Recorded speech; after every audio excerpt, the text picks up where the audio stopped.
The first frost of autumn settled over Silver Valley Reserve like a brittle promise. Morning light struggled through dense clouds, casting the Montana landscape in muted gold.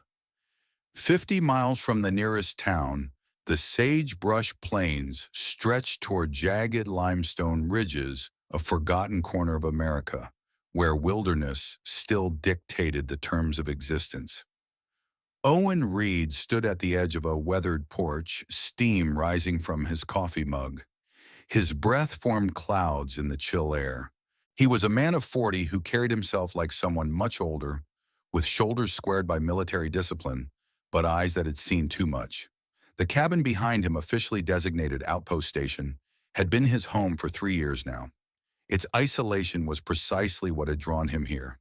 No television, no internet, just an ancient radio that crackled with daily check-ins and a generator that hummed through the deepest winter nights.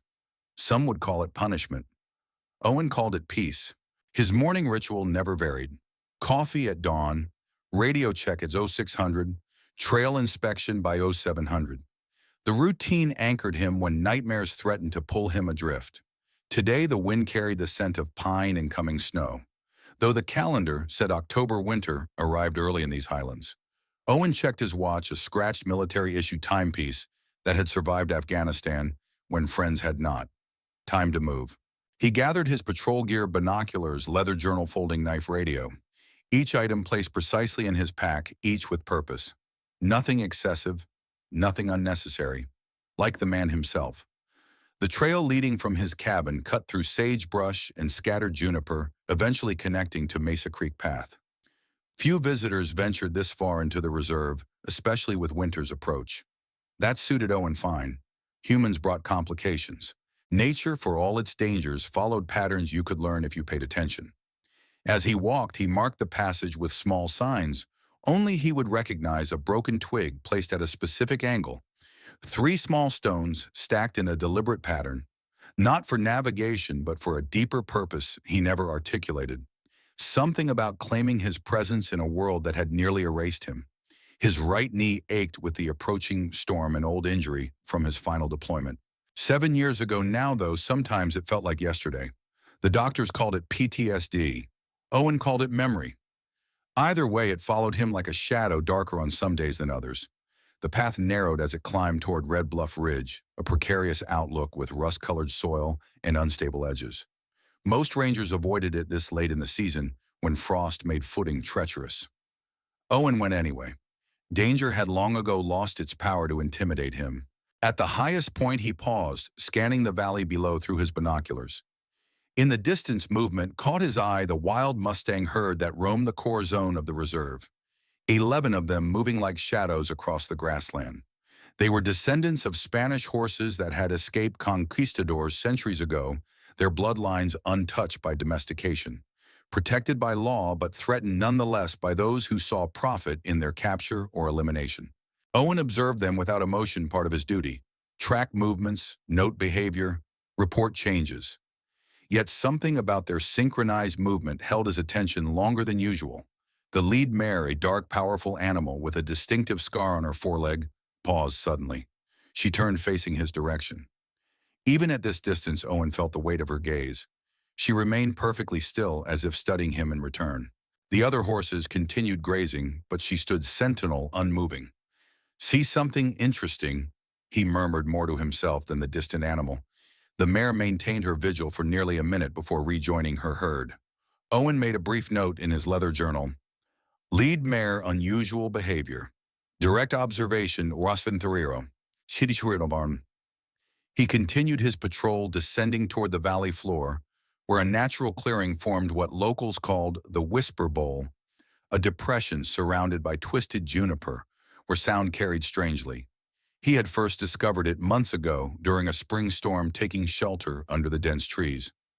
On a flat rock at the clearing's center, Owen placed a slice of apple, a small experiment started weeks ago without real purpose. Sometimes food left overnight disappeared, predictably taken by deer or smaller creatures. Sometimes it remained untouched. He didn't consider it feeding wildlife, a practice he discouraged in others. It was something else. A question asked without words.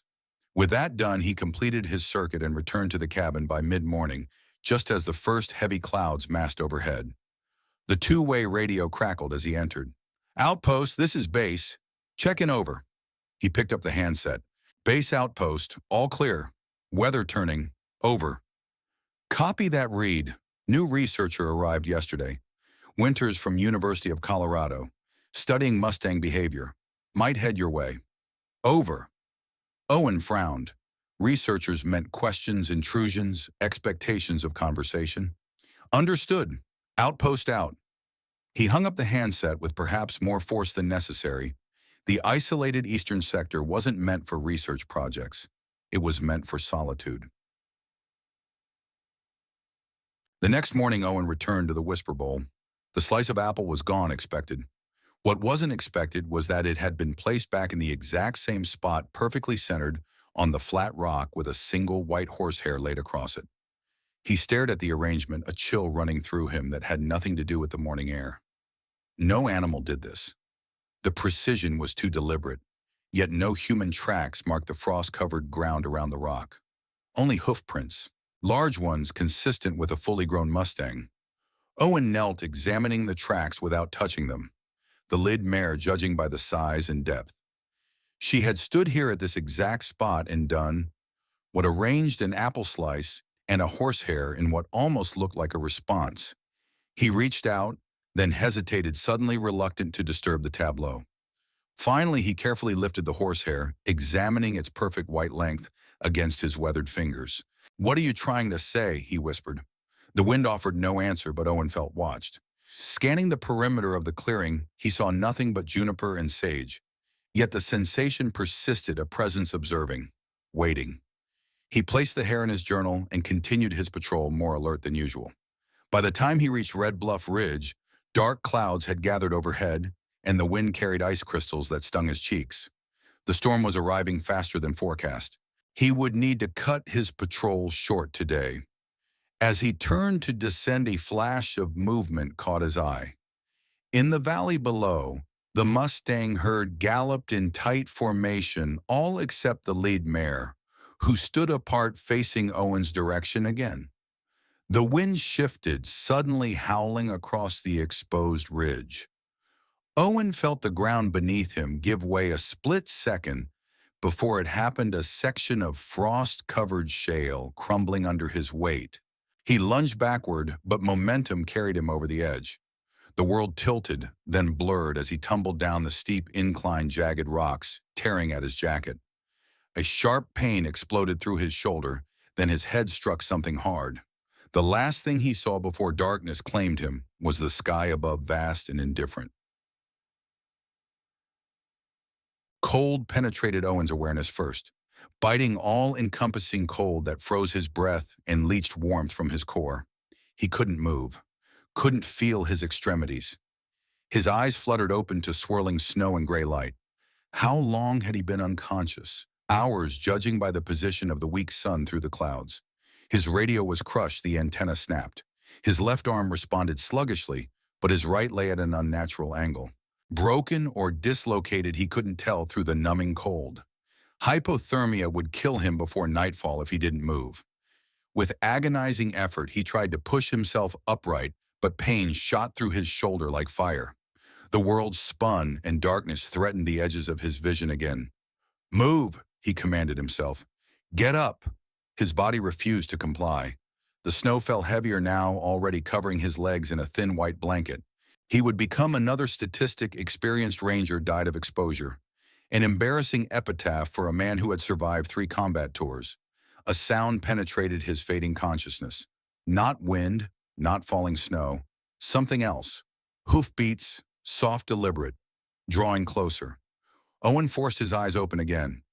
Through the curtain of swirling snow, dark shapes appeared, first one, then several, moving with cautious grace. The Mustang herd had found him. Alarm shot through him. Wild horses avoided humans. If they approached an injured person, it might be curiosity, but it could just as easily be a threat assessment. He had no strength to defend himself if they decided to trample the intruder in their territory. The lead mare emerged from the swirling white. Her dark coat glistened with melting snowflakes, steam rising from her powerful body. She approached slowly, ears forward, nostrils flaring as she scented him. Owen remained perfectly still, not from strategy, but necessity. The mare stopped mere feet away, her dark eyes reflecting his broken form. She exhaled her breath, a warm cloud in the frigid air. Then impossibly, she moved to stand beside him. Not threateningly, but positioning her body between Owen and the worst of the wind. The rest of the herd followed, creating a loose circle around his prone form. Warmth, the body heat of 11 large animals, pushed back against the killing cold. The small space within their circle became a shelter against the driving snow and wind. Owen's mind struggled to process what was happening. This wasn't normal behavior for wild Mustangs. It defied everything he knew about animal instinct. Yet here they stood, silent sentinels against the elements, their bodies creating a living barrier between him and certain death. The lead mare lowered her head, her muzzle nearly touching his face. Her breath warmed his frozen skin. Their eyes met, and in that moment Owen felt something he couldn't explain, a connection, an understanding beyond language. Not pity, something deeper, recognition, as if she had chosen him. The thought made no rational sense, yet it settled in him with the certainty of truth. Darkness encroached again, but now without the terror of freezing alone. As consciousness slipped away, the last thing Owen registered was the steady presence of the herd around him, keeping death at bay with their silent vigil. "I found him here, need help. He's still breathing." The voice penetrated Owen's darkness, unfamiliar and urgent. Female, not Sarah. Consciousness returned in fragments. Pain, movement, the sensation of being lifted. The horses, where were the horses? Careful with his right shoulder, looks dislocated. That was Sarah's voice, the station chief. Clinical, efficient. Owen forced his eyes open. Blurry figures moved around him. The storm had passed, leaving a clear blue sky and blinding sunlight reflecting off new snow. He was being loaded onto a stretcher. "The horses," he mumbled, his voice a hoarse whisper. A face appeared above him, a woman with dark hair, pulled back, severely intense eyes, studying him with scientific curiosity. "They were standing around you," she said, "in a circle. I've never seen anything like it." "Maya, we need to move him now," Sarah called. "Temperature's dropping again." "Hedorita," the dark-haired woman. Maya nodded, but her eyes remained locked on Owen's. "They protected you," she said quietly. "Why?" Owen had no answer to give her before darkness claimed him again. The station medical room came into focus slowly. Warm light, the smell of antiseptic, a dull ache in his shoulder secured by a tight bandage. Owen blinked, orienting himself. He was alive, which seemed miraculous given the circumstances of his accident. Sarah Chen stood beside the bed, checking his vitals with practiced efficiency. Her Asian features remained neutral, but relief showed in her eyes. "Welcome back," she said. "You've been out for 18 hours. Dislocated shoulder, mild concussion, early hypothermia. Could have been much worse." "The horses found me," Owen said, his voice rough from disuse. Sarah's expression shifted subtly. "Yes, Dr. Winters saw them. Said they'd formed some kind of protective circle around you." She paused. "That's highly unusual behavior." "Who is she, Winters?"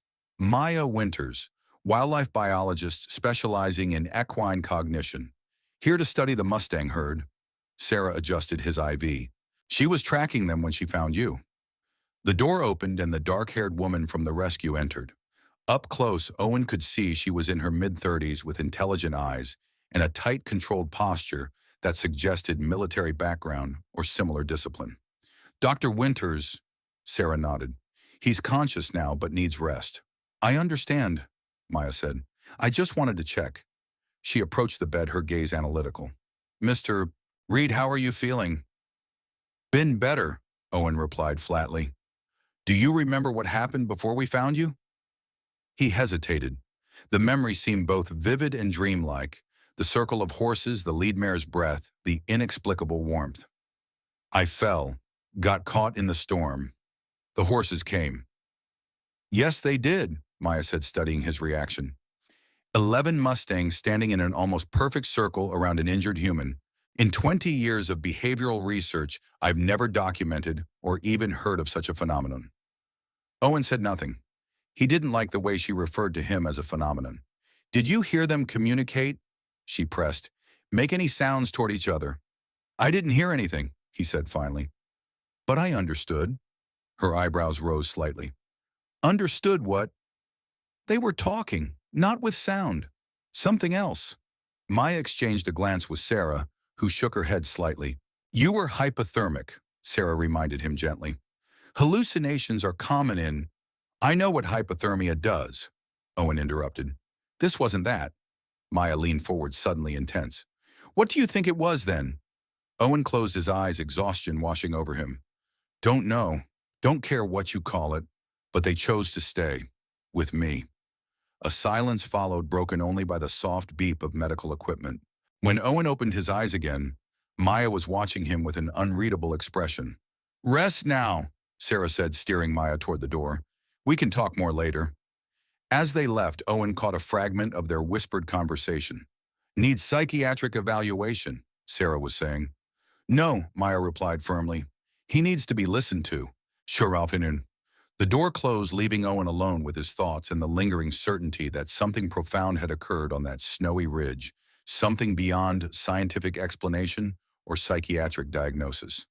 Something that had begun weeks earlier with an apple slice and a single white horsehair. So, 3 days later, Owen left the medical room against Sarah's advice. His shoulder still ached, but cabin fever was worse than physical pain. He needed open sky and silence, not the constant checks and concerned glances from the station staff. The morning air bit at his face as he stepped outside, his breath forming clouds. The storm had passed, leaving a crystalline clarity to the light and fresh snow on the distant peaks. He rolled his shoulder carefully, testing its range of motion. You shouldn't be up yet. The voice startled him. Maya Winters stood nearby, a steaming mug in her gloved hands. In the clear morning light, Owen noticed details he'd missed before: a thin scar along her jawline, the slight shadow beneath her eyes suggesting chronic insomnia similar to his own. I've had worse, he replied. I'm sure you have. Afghanistan. Owen stiffened. My service record isn't relevant to your research, Dr. Winters. Maya, she corrected. And everything's relevant when you're trying to understand an unprecedented behavior pattern? The horse is not me. Both. She took a sip from her mug. The herd chose you specifically. I want to know why. Owen turned away, uncomfortable with her direct gaze. I'm just a ranger doing my job. A ranger who leaves apple slices at the Whisper Bowl. He shot her a sharp look. You've been following me. Following the herd, she clarified. They led me to that spot. I saw what they left you. The hair. The arrangement. It was communication. Owen said nothing, but his silence was confirmation enough. I want to understand it, Maya continued. Not exploit it. Not sensationalize it. Understand it. Why? The question came out harsher than he intended. Something flickered across her face, pain quickly masked. Because it matters. Because we've forgotten how to listen to the world around us. For the first time, Owen looked at her properly. Beyond the clinical researcher was someone carrying their own burden. He recognized the weight of it because he carried something similar. There's a mining company, she said, changing direction abruptly. Silvercrest Resources. They've applied for exploration permits just north of the core zone. Where the herd grazes? Owen frowned. That's protected land. Technically, they're just outside the boundary. But if they find what they're looking for, they'll push for rezoning. It's happened before. What's that got to do with me? Maya hesitated. I think the herd knows. Animals sense changes in their environment long before we notice. They're reaching out. To me, Owen couldn't keep the skepticism from his voice. You were military, combat, judging by how you carry yourself. You know what it's like when a threat isn't obvious to everyone else. Her eyes held his. Sometimes you need someone who can see what others don't. The observation was uncomfortably accurate. Owen had spent years in environments where threats remained invisible until it was too late. IEDs beneath innocent-looking roads, enemies embedded in civilian populations. I don't get involved in politics, he said finally.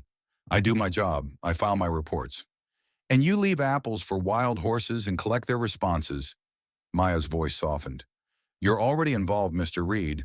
You just haven't admitted it yet. Before Owen could respond, Sarah appeared from the main building. Reed, back inside, now. Doctor's orders. She glanced at Maya. Dr. Winters, your permit allows observation, not interrogation of my staff. Maya nodded, stepping back. Of course. We were just discussing the weather. Sarah clearly didn't believe her, but let it pass. As Owen reluctantly followed Sarah back to the medical room, he felt Maya's eyes on him, asking a question he wasn't ready to answer. The Whisper Bowl looked different in early winter light, more austere, the junipers dusted with frost that sparkled in the morning sun. Owen approached slowly, his breath forming clouds. His shoulders still ached, but a week of enforced rest had done its work. Physically, he was healing. Mentally, he remained troubled by questions he couldn't answer. Why had the herd protected him? What did they want from him? And why did Maya Winter's words about threats and seeing what others missed resonate so deeply? The flat rock at the center of the clearing remained as he'd last seen it. He carried no apple today, no offering. Instead, he simply stood listening to the silence, feeling the weight of unseen eyes observing from the surrounding wilderness. I know you're there, he said quietly. No response came, but the quality of the stillness changed subtly, as if the landscape itself acknowledged his awareness. Owen reached into his pocket and withdrew the white horsehair he'd kept in his journal. He placed it carefully on the rock, then added a small braided section of leather from an old halter he'd found in the station's storage shed. He stepped back, uncertain why this felt significant, like a conversation without words. A soft snort broke the silence. Owen turned slowly. At the edge of the clearing, partially concealed by juniper branches, stood the led mare. Her dark coat gleamed in the winter light, the scar on her foreleg clearly visible. She watched him with unblinking eyes that reflected an intelligence he could no longer dismiss as anthropomorphism. For a long moment, neither moved. The mare's ears flicked forward, focused entirely on Owen. He remained perfectly still, barely breathing, aware that he was being assessed in some profound way. Then, with deliberate slowness, she stepped into the clearing. Each hoofbeat pressed into the frozen earth with measured precision. She approached until she stood directly across the rock from Owen, close enough that he could feel the warmth radiating from her powerful body. Up close, he could see the network of small scars that marked her hide, evidence of a life lived wild and free, but not without cost. Her dark eyes held his without fear or submission. Who are you? Owen whispered. The mare exhaled her breath, a cloud of vapor in the cold air. She lowered her head slightly, nostrils flaring, as she scented the items he'd placed on the rock. Then, with startling precision, she used her muzzle to nudge the white hair and leather braid into a specific arrangement, the hair crossing the leather at an exact angle. Message delivered, she backed away, maintaining eye contact until she reached the edge of the clearing. Only then did she turn, disappearing into the trees with silent grace. Owen remained frozen in place, his heart pounding. What he had witnessed defied rational explanation. This wasn't random animal behavior. It was deliberate communication. He approached the rock, cautiously studying the arrangement the mare had created. The leather and hair now formed a rough cross shape pointing north toward the area Maya had mentioned, where the mining company sought access. A coincidence? Owen no longer believed in coincidences. He carefully recorded the arrangement in his journal, noting the exact position and angle. Then, with a strange reluctance, he left the items in place and turned toward the station. As he walked, the wind shifted, carrying a new scent, mechanical, artificial. Out of place in the wilderness. He paused, scanning the horizon. In the far distance, beyond the northern boundary of the reserve, dust rose from what could only be vehicles moving across the landscape. Heavy equipment, judging by the size of the dust cloud. Silvercrest Resources was already mobilizing. A sense of unease settled over Owen. He had chosen this isolated post to escape conflict, to find peace in routine and solitude. Yet here he was, being drawn into something that felt increasingly like a battle line being drawn. The mare had shown him. Now he had to decide what to do with that knowledge. The station's common room hummed with subdued conversation when Owen entered. Three rangers clustered around a map spread on the central table, with Sarah pointing to locations along the northern boundary. Maya stood slightly apart, arms crossed, expression tense. All eyes turned to Owen as the door closed behind him. "Reed," Sarah acknowledged. "Glad you're up. We have a situation developing." "Silvercrest," Owen said. Sarah's eyebrows rose slightly. "Yes, they've begun site preparation just beyond our jurisdiction. Environmental impact studies supposedly completed months ago, though none of us were notified. They're moving quickly," Maya added. "Too quickly for normal procedures." Owen approached the map, studying the marked areas. "What are they after?" "Lithium," Sarah replied. "Preliminary surveys suggest a significant deposit. With battery demand skyrocketing, it's worth billions." "Oh, and they'll destroy the watershed to get it," Maya said bitterly. "Their extraction process will contaminate groundwater that feeds the reserve." Owen traced the watershed on the map with his finger. It ran directly through the core area where the Mustang herd spent most of its time. "Have you reported this?" he asked Sarah. "To everyone who'll listen. State Environmental Office, Park Service, even the governor's office." Sarah's voice was tight with frustration. "We're told everything is under review. Meanwhile, they're moving in equipment." "They have connections," Maya said. "Political, financial. They've done this before in Nevada, Wyoming. By the time the legal challenges work through the system, the damage is already done." Owen said nothing, processing this information against what he'd witnessed in the clearing. The mayor's deliberate gesture now carried even greater significance. "What's our next move?" he finally asked. Sarah looked surprised by his engagement. "Monitor and document. That's all we're authorized to do." "While they poison the water and drive out the wildlife," Maya countered. "Dr. Winters," Sarah said with forced patience, "we all share your concerns, but we are government employees with specific protocols to follow." Maya uncrossed her arms, frustration evident in every line of her body. "And by the time your protocols reach a conclusion, an ecosystem will be destroyed, and a unique herd of Mustangs will be gone." "The herd knows," Owen said quietly. All eyes turned to him again. "What did you say?" Sarah asked. "The horses. They know something's wrong." Owen hesitated, aware of how it would sound. "They're trying to warn us." Sarah's expression shifted to concern. "Owen, you suffered a serious concussion and hypothermia. It's not uncommon to experience—" "I'm not hallucinating." Owen cut her off. "I saw the lead mare today." She made a specific gesture toward the northern boundary. "That's confirmation bias," one of the younger rangers muttered. "No," Maya interjected, suddenly intense. "That's cross-species communication. Exactly what my research suggests is possible." She turned to Owen. "What exactly did she do?" Before Owen could respond, the radio on the wall crackled to life. "Base to all units. We have unauthorized vehicles entering the eastern sector. At least 3 ATVs moving at high speed. Possible poachers. Over." Sarah moved swiftly to the radio. "Base, this is Chen. Coordinates. Grid E7 moving southeast toward the core zone. Over." "That's near the winter grazing area," Maya said, her face paling. "Where the herd would be this time of day." Sarah grabbed her jacket and sidearm. "Jenkins Rodriguez with me. We'll take the north access road." "Reed, you're still on medical—" "I know where they're heading." Owen interrupted, already moving toward the door. "I can cut them off at Mesa Creek." "You're not cleared for duty," Sarah insisted. "This isn't about duty." Owen replied, something hardening in his voice that hadn't been there in years. "This is about keeping a promise." He didn't wait for her response, pushing through the door into the cold. Behind him, he heard Maya following. "I'm coming with you," she called. Owen didn't slow down. "Can you ride?" "Since I was 6. "Good, we'll take the trail horses. Faster than vehicles on this terrain." As they hurried toward the small stable behind the station, Owen felt something awakening within him, a sense of purpose he'd buried after Afghanistan. The familiar weight of responsibility settled on his shoulders, but this time it didn't feel like a burden. It felt like a choice.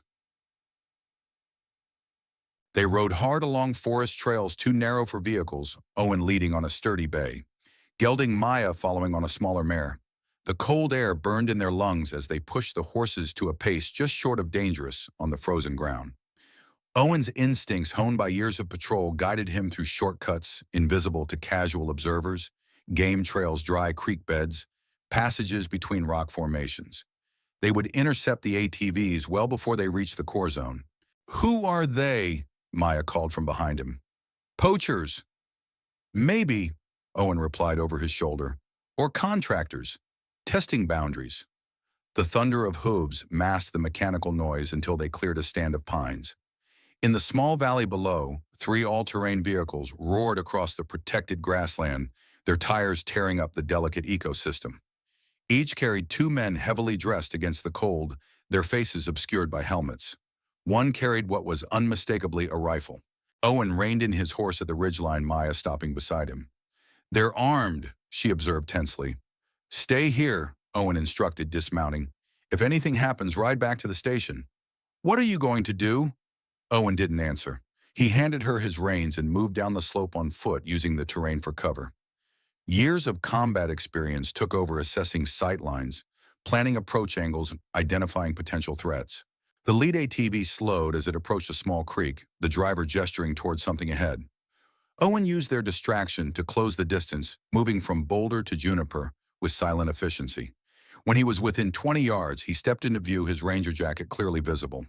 "This is a protected wilderness area." He called, his voice carrying the authority of someone accustomed to being obeyed. "Shut down your engines and show identification." The ATVs stopped their engines idling. For a moment, no one moved. Then the driver of the lead vehicle lifted his visor. "We have permits," he called back, reaching toward an inside pocket. Owen tensed his combat instincts, screaming warning. But the man produced only a folded document, which he held up. "Silvercrest Resources," he said. "Geological Survey Team, all authorized." Owen stepped closer, hand extended for the document. The other men remained on their vehicles, one gripping the rifle more tightly. "Survey permits don't cover the core zone," Owen said, examining the paper. "You're a mile inside the restricted boundary." "Must have misread our GPS," the leader replied smoothly.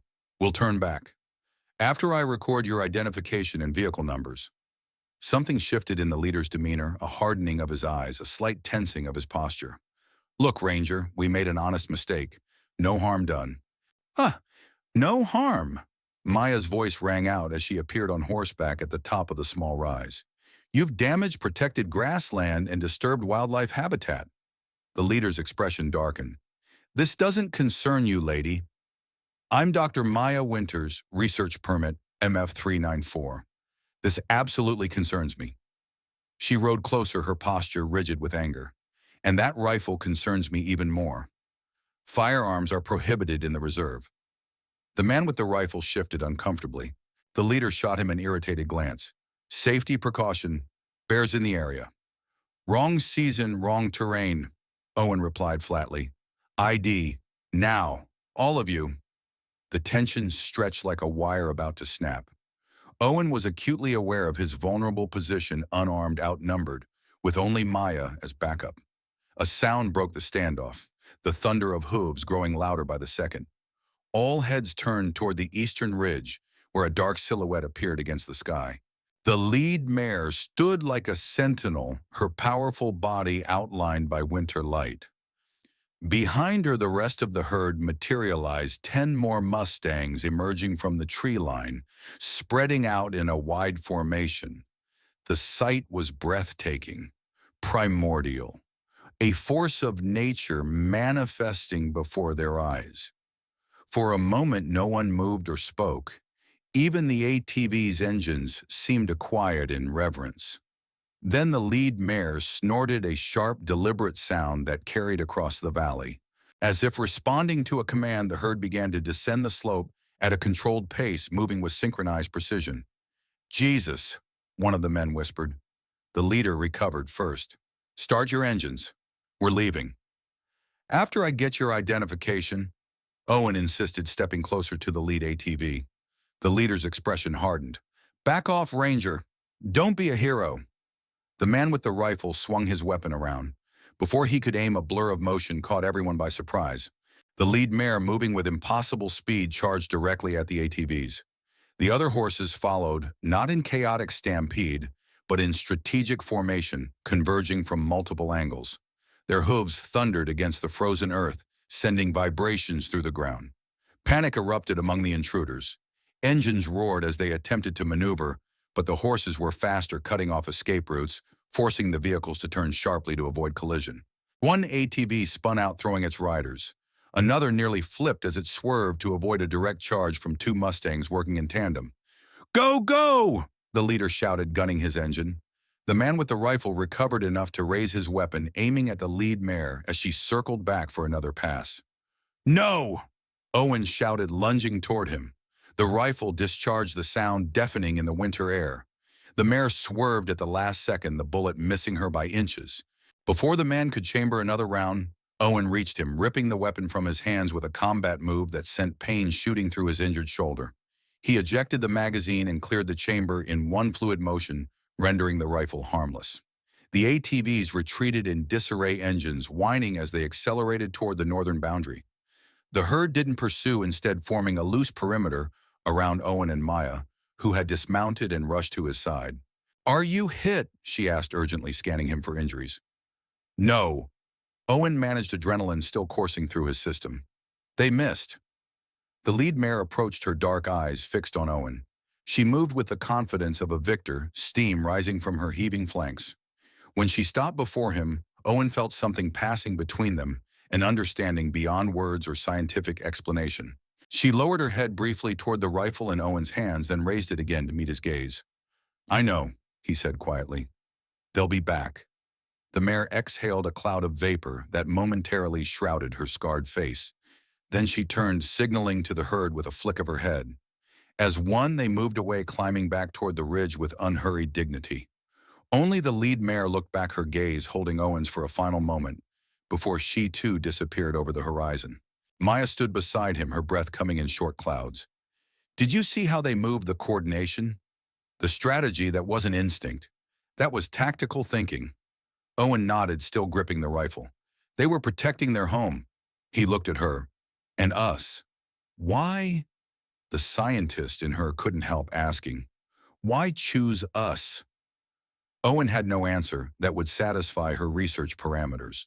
But as he watched the place where the herd had vanished, he felt the weight of something ancient and profound settling around him, a covenant not written in any human language, yet binding nonetheless. "Maybe we didn't choose this fight," he said finally. "Maybe it chose us." Above them, storm clouds gathered over the distant peaks, promising new snow by nightfall. The wilderness watched in silence, waiting to see what they would do next. A battle line had been drawn. A choice had been made. For the first time in years, Owen Reed felt fully awake. Sarah Chen's office felt too small for the tension it contained. Maps covered the walls, dotted with red pins marking Silvercrest's incursions. The rifle Owen had confiscated lay on her desk like an accusation. "You should have waited for backup," she said, her voice tight with controlled anger. Confronting armed men alone was reckless. Owen stood by the window, watching snowflakes begin their silent descent. "They were in the core zone. I did my job." "Your job doesn't include getting shot at." Sarah massaged her temples. "The company's already filing complaints. Harassment, destruction of property." "That's absurd," Maya interjected from her seat. "They fired at protected wildlife. They damaged the reserve with those vehicles." Sarah's expression remained grim. "Their version claims they were defending themselves from aggressive wildlife and an overzealous ranger. And guess whose version the regional director is inclined to believe? The one backed by a multi-billion-dollar corporation." The silence that followed was heavy with implication. Owen turned from the window. "You're saying we do nothing. I'm saying we follow protocol, document, report, use proper channels." "While they move equipment into position," Maya countered, "while they contaminate the watershed." Sarah slammed her palm on the desk, her composure finally cracking. "What would you have me do? I have 7 rangers, limited resources, and bureaucracy designed to move at glacial speed. Silvercrest has lawyers, political connections, and more money than God." Owen and Maya exchanged glances. Sarah wasn't wrong. "The horses," Owen said finally. "They knew the threat before we did. They responded with coordinated action." Sarah's expression softened with concern. Owen, I understand you formed some connection with the herd, but anthropomorphizing their behavior won't help our situation. Maya straightened in her chair. It's not anthropomorphizing. I've been documenting similar behaviors for weeks. Complex problem solving, environmental awareness, deliberate communication attempts. With all due respect to your research, Dr. Winter's wild Mustangs don't organize tactical maneuvers against ATVs. They did today, Owen said quietly. Sarah studied him for a long moment. The man standing before her was different from the solitary, closed-off ranger who had worked the eastern sector for years. Something had awakened in him, a focus, a clarity of purpose she hadn't seen before. Get some rest, she said finally. Both of you. I'll handle the official response. She hesitated. And Owen, the regional director, wants you to undergo psychological evaluation, standard procedure after traumatic incidents. Owen's jaw tightened, but he nodded once. As they turned to leave, Sarah added, "Stay away from the northern boundary for now." That's an order. Outside, the snow fell more heavily, transforming the landscape into a monochrome canvas. Owen and Maya walked in silence toward the residential cabins. "She's just trying to protect the station," Maya said eventually. "And you." "I don't need protection." The words came automatically, a defensive reflex. Maya stopped walking, forcing Owen to turn and face her. "Everyone needs protection sometimes. Even you. Even me." Her breath fogged in the cold air. "Even them." The reference to the Mustang herd hung between them like another presence. Owen studied her face, the determination in her eyes, the slight tremble in her normally composed features. "What aren't you telling me?" he asked quietly. Maya glanced around, though no one else was nearby. "Not here. My cabin. 15 minutes." Maya's temporary quarters reflected her methodical nature, sparse functional, dominated by research materials. Notebooks filled with handwritten observations, maps marked with the herd's movement patterns, a laptop surrounded by external hard drives. She closed the door behind Owen, checking twice to ensure it was secure. "What I'm about to share could cost me my career," she began without preamble. "My research grant, my academic reputation." Owen remained silent, waiting. Maya moved to her laptop, typing rapidly. 3 months ago, I was contracted to conduct a preliminary environmental impact study for Silvercrest Resources. She spoke without looking up, her voice carefully neutral. Standard procedure for mining permits. They wanted a quick assessment, minimal disruption. The admission hung in the air. Owen felt a flicker of betrayal. "You're working for them." "I was," Maya corrected, finally meeting his gaze. "Until I discovered this." She turned the laptop toward him. On the screen, water analysis results showed elevated concentrations of heavy metals, arsenic, lead, mercury. Groundwater samples from sites near their Nevada operation, collected by a colleague who died in a hiking accident 2 weeks later. Her voice tightened. Jason was meticulous, never took unnecessary risks. Owen studied the data, then Maya's face. "You think they killed him?" "I think," she said carefully, "that billions in lithium profits create powerful incentives to eliminate obstacles. I think Jason found something they didn't want found." She pulled up another document, a map overlaying geological formations with watershed systems. "When I compared their proposed Montana site with the Nevada operation, I found disturbing similarities. The same fractured shale formations, the same proximity to crucial aquifers, Sakur fauna, the same potential for contamination," Owen concluded. Maya nodded grimly. "I withdrew from the contract and applied for an independent research permit to study the Mustang herd, my actual specialty. I needed time here, legitimate access, to gather evidence of what they're really planning." The revelation recontextualized everything Owen thought he knew about Dr. Maya Winters. Not just a dedicated scientist, but someone willing to risk her career, possibly her life, to expose environmental corruption. "Why tell me this now?" Maya closed the laptop. "Because what happened today changes everything. The herd's behavior, it validates years of my research. Cross-species communication, complex social organization, tactical planning." Her eyes shone with academic passion, but something deeper too, a personal stake he couldn't yet identify. And I need your help." The admission seemed difficult for her. I can document the scientific significance of this herd, gather evidence of potential environmental damage. But I can't get close to them. Not like you can. Owen moved to the small window, watching the snow transform the world outside. The request seemed simple on the surface, help her research protect the environment. But instinct told him there was more. What happened to you, he asked, still looking outside. Before this, before the research grants and academic papers. The silence stretched so long he thought she wouldn't answer. When she finally spoke, her voice had lost its clinical precision. 7 years ago, I had a daughter, Emma. The name emerged like something precious and fragile. She was 10 when I took her to a ranch in Colorado, a place that used horses for therapy with troubled children. Owen turned from the window watching as Maya's composed facade cracked slightly. Emma wasn't troubled. She was perfect, curious about everything. She'd read an article about a soldier in Afghanistan who'd saved a local girl and her horse during a firefight. Maya's eyes grew distant with memory. She became obsessed with the story, wanted to learn to ride, to understand the connection between horses and humans. The mention of Afghanistan sent a cold shock through Owen. He remained perfectly still, waiting. The trail horse spooked. Something about a snake. The guide was careless. Maya's clinical detachment returned as if the only way to tell this story was through the lens of analysis. Emma was thrown. Her neck broke on impact with a rock. She died instantly. I'm sorry, Owen said quietly.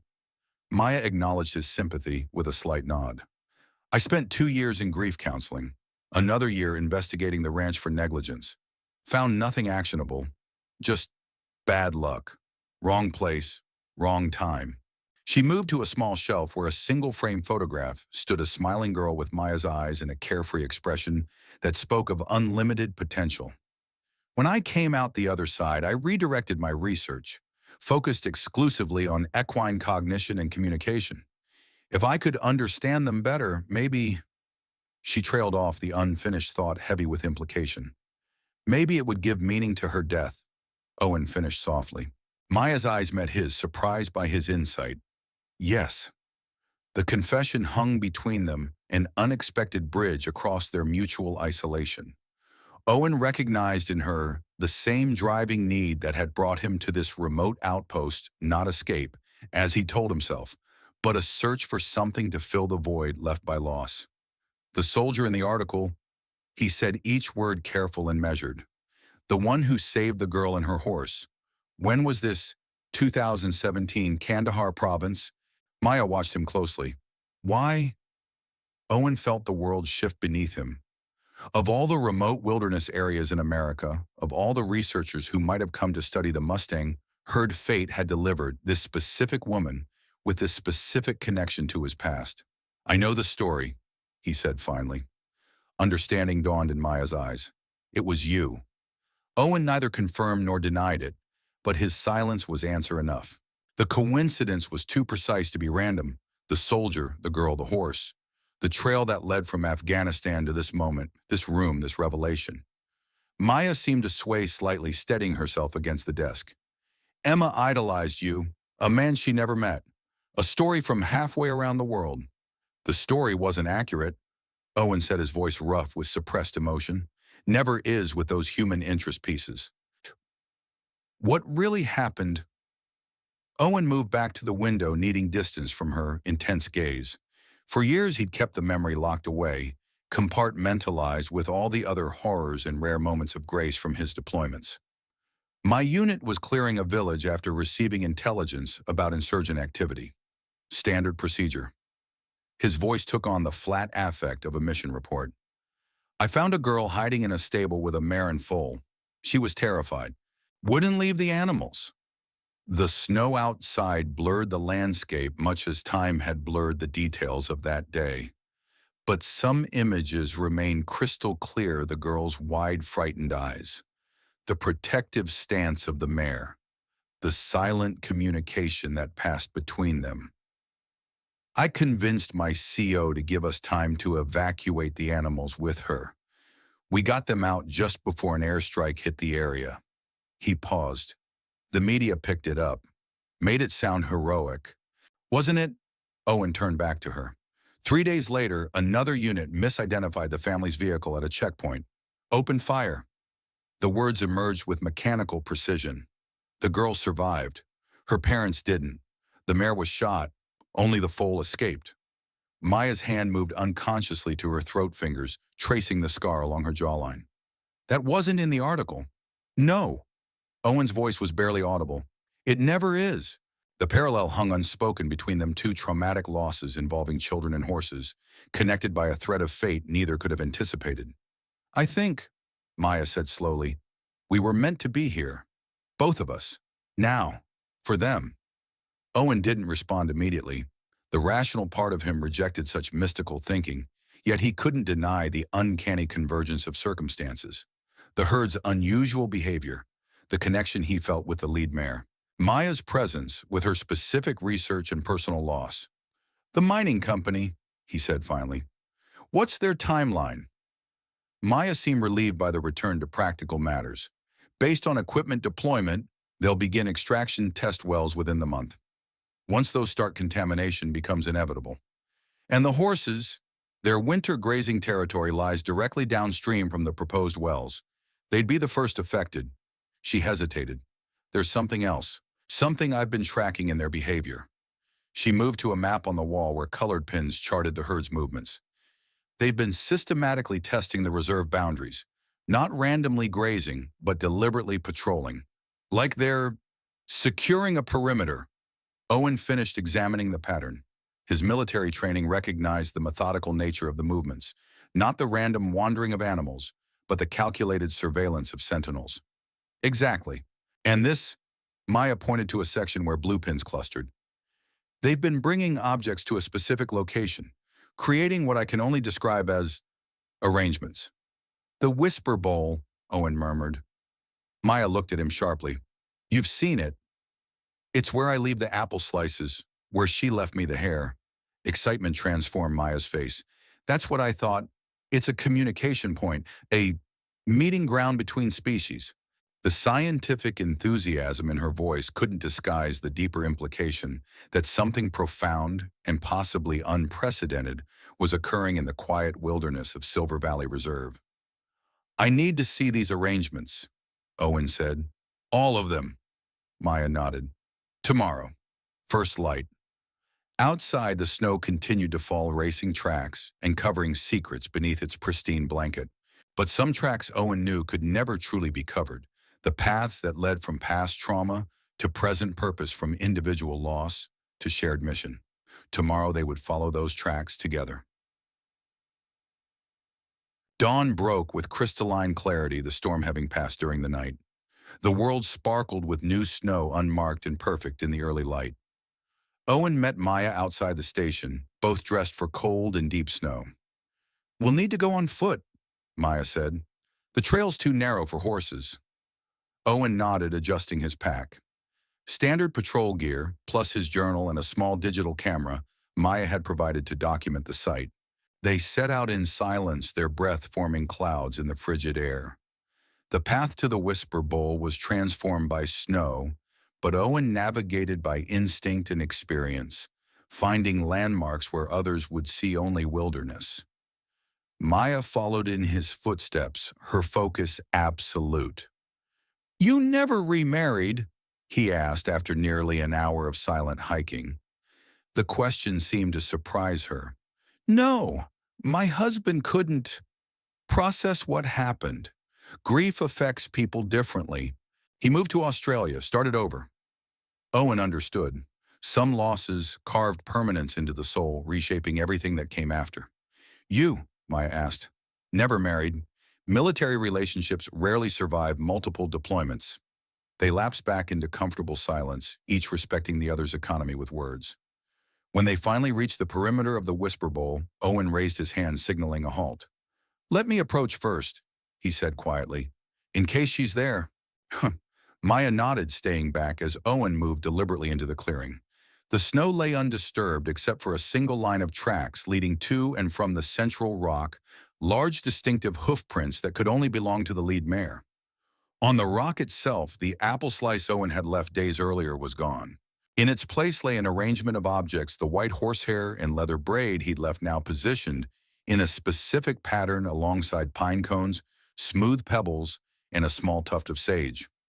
Owen crouched to examine the arrangement without touching anything. The objects formed a rough circle with the leather braid positioned like a pointer, indicating northeast, precisely the direction of Silvercrest's test wells. "Maya," he called softly, "come see this." She approached carefully, her scientist's eyes cataloging each detail. When she saw the arrangement, she inhaled sharply. "It's a map," she whispered. "The pine cones represent the forest boundary. The pebbles mark the creek system." She pointed to the sage. "This is the grazing territory." Owen nodded slowly. "And the braid is pointing to the threat." Maya sank to her knees in the snow beside him, academic detachment momentarily forgotten in the face of this discovery. "Do you know what this means?" Her voice trembled slightly. "This isn't just communication. It's symbolic representation. Abstract thinking. They're creating a physical model of their territory and identifying concerns within it." "They're asking for help," Owen said simply. Maya looked at him, her eyes bright with realization. "Yes, that's exactly what they're doing." She carefully photographed the arrangement from multiple angles. "We're witnessing something revolutionary. A non-human species initiating complex communication with humans for mutual benefit." Owen remained silent, letting her process the discovery through her scientific framework. His own understanding was more instinctive. He recognized a call for alliance when he saw one, regardless of the species issuing it. "There's more," Maya said, reaching into her pack. She withdrew a small notebook filled with sketches of similar arrangements. "I've been documenting these for weeks. They change after every human interaction, after weather events, after boundary incursions." She showed him the progression, subtle shifts in positioning, new objects introduced, others removed, a visual language evolving in real time. "It's a conversation," Owen murmured. "They speak through space and symbol, not sound." "Exactly." Maya's excitement was palpable. "My entire career I've argued that equine intelligence is vastly underestimated because we insist on measuring it by human metrics, vocalization tool use. But they communicate differently, through proximity movement energy, and now, through symbolic arrangement." Owen studied the latest configuration. Something about the precision of the placement struck him as urgent a message, not just of information, but of timing. "They're telling us something's happening soon," he said. "Something at the test wells." Maya frowned, examining the arrangement again. "What makes you say that?" "Military intelligence relies on pattern recognition, small changes that indicate imminent action." He pointed to the leather braid. "This position is different from your previous documentation, more emphatic." Their discussion was interrupted by a soft snort from the edge of the clearing. Both turned to see the lead mare standing among the junipers, her dark coat stark against the snow-covered branches. She watched them with unwavering focus, ears pricked forward. Owen stood slowly, maintaining eye contact. "Hello again," he said quietly. The mare stepped into the clearing, her hooves creating perfect impressions in the virgin snow. She moved with deliberate grace to stand on the opposite side of the rock arrangement, completing a triangle between herself, Owen, and Maya. Maya remained absolutely still, her breath shallow with controlled excitement. "She's acknowledging both of us," she whispered. The mare lowered her head toward the arrangement, then raised it again to look directly at Owen. The intelligence in her gaze was unmistakable, not human, but no less profound for its difference. Without breaking eye contact, Owen slowly reached into his pocket and withdrew a small object. A polished stone he'd carried since Afghanistan, a talisman of sorts from another time when he'd stood between destruction and innocence. He placed it gently at the edge of the arrangement, a contribution to the conversation. The mare studied the offering, nostrils flaring slightly. Then, with surprising delicacy, she used her muzzle to nudge it precisely into position beside the leather braid, accepting it into the message. Maya's hand trembled as she raised the camera, capturing this extraordinary moment of cross-species collaboration. The mare backed away from the rock, but instead of leaving, she turned slightly and nickered, a soft, inviting sound. From the trees emerged a smaller horse, gray in color, with a distinctive white blaze down its face. A young stallion, perhaps 2 years old, still gangly with youth. "Flint," Maya breathed, recognizing the young horse from her research notes. The gray approached cautiously, curiosity evident in his pricked ears and alert posture. He stopped several yards away, looking from the mare to the humans, as if seeking permission or guidance. The lead mare nickered again, softer this time. An encouragement. Flint stepped closer to Owen, stretching his neck to sniff the air between them. His eyes held none of the mare's ancient wisdom, only youthful inquisitiveness. "He's more trusting," Maya observed.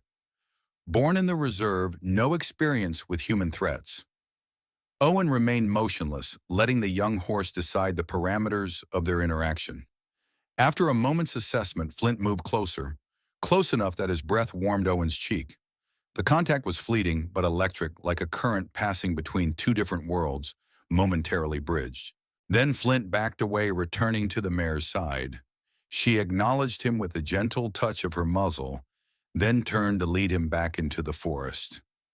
At the edge of the clearing, she paused, looking back at Owen and Maya, one final time, a gaze that carried significance beyond words. Then both horses vanished into the trees, leaving only their tracks in the snow as evidence of the encounter. Maya lowered her camera, her hands still unsteady. "I've never," she began, then stopped, words failing her. Owen understood. Some experiences defied language existing in the realm of direct knowing.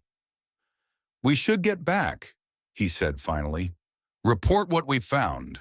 Maya nodded, but her eyes remained fixed on the place where the horses had disappeared. "No one will believe this, not without seeing it themselves. Then we'll bring them the evidence they can't ignore." Owen's voice held new resolve. "Water samples, documentation of boundary violations, your research on the herd's behavior."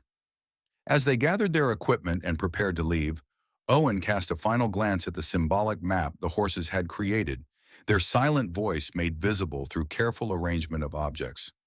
A conversation without words, yet perfectly clear in its meaning. Danger approaches. Help us defend what matters. The message resonated within him, awakening something that had lain dormant since Afghanistan, a sense of purpose beyond survival, a reason to engage rather than withdraw. As they tracked back through the pristine snow, Owen realized the wilderness had offered him something he never expected to find here. Not the isolation he'd sought, but connection. Not silence, but a new language. Not escape from his past, but a chance to redeem it. The horses had chosen their allies. Now it was time to honor that choice. They returned to chaos. Two patrol vehicles, with emergency lights flashing, were parked haphazardly outside the station. Rangers loaded equipment with urgent efficiency, while Sarah directed operations from the front steps. "What happened?" Owen called as they approached. Sarah's face was grim. "Flash flood warning, the northern creek's overflowing its banks.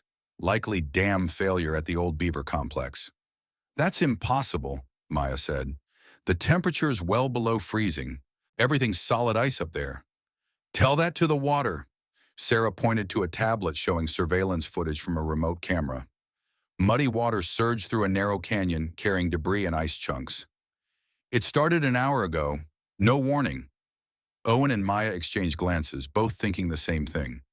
"The test wells," Maya said quietly. "They must have tapped into a thermal pocket, released pressurized water." "We don't know that," Sarah cautioned. "We need to check the herd," Owen interjected. "Their grazing area will be directly in the flood path." Sarah shook her head. "Negative. Priority is securing the research station and equipment bunkers. Wildlife will have to fend for itself." "That herd isn't just wildlife," Maya argued. "They're a unique population exhibiting unprecedented behaviors. Their research value alone—" "I'm sorry, Dr. Winters," Sarah cut her off, "but I have direct orders. Station security first. Everything else is secondary." Owen recognized the tone Sarah was following protocol, but she didn't necessarily agree with it. His years of military service had taught him the difference. "What aren't you telling us?" he pressed. Sarah hesitated, glancing around to ensure they wouldn't be overheard. "Regional Director received a call from the governor's office this morning. We're to facilitate Silvercrest's operations, effective immediately. Full cooperation." "Political pressure," Maya said bitterly. "Exactly. Which means if that flood originated from their test wells, we're officially not interested." Sarah's expression was tight with controlled anger. My hands are tied. Owen made his decision instantly. Give me a vehicle. What number read I just told you? I'm officially on medical leave, remember pending psychological evaluation. His voice was calm, reasonable. Not currently under your command. Sarah stared at him, understanding dawning. I can't authorize this. I'm not asking for authorization. I'm asking for keys. A tense silence stretched between them, broken only by the distant sound of rushing water. Finally, Sarah reached into her pocket and withdrew a key fob. Supply truck, East Lot, officially being serviced for transmission problems. She pressed the keys into his hand. I never saw you. Never had this conversation. Maya stepped forward. I'm coming too. Sarah looked between them, conflict evident in her expression. Finally, she nodded once. Be careful. Water moves faster than you think, and this storm isn't finished. We've got another system moving in by nightfall.